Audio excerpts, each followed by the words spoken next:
Welcome to Chillin' 101. We hope this video helps. You begin by preparing your PC. Confirm Windows 10 or 11x64, Net 4, 8+, and admin privileges. Once done, download the SSMS 20 installer and run it as administrator so the setup can register services correctly. Make sure you already have a SQL Server instance or local DB available. This lets you connect immediately after install.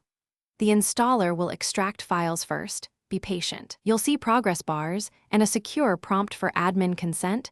Accept it, because SSMS needs system-level permissions to integrate with SQL services. During installation, choose Default Features unless you need custom components.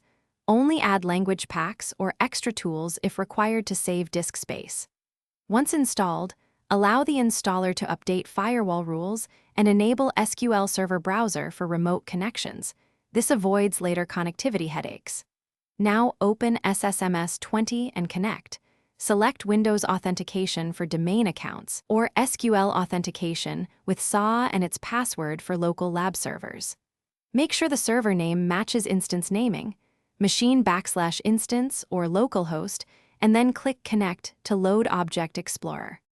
Finish by verifying Object Explorer displays databases, security, and server objects. Create a small test database and run a simple select to confirm query execution. Next, check extensions updates and install SSMS updates. Make a system restore point before major changes. Set up backup jobs or maintenance plans now so you won't forget them. If something breaks, one key troubleshooting tip. Confirm the SQL Server service is running, TCP port 1433 is open, and the instance allows SQL authentication. These three cover most. Thanks for watching. Consider subscribing if we helped you.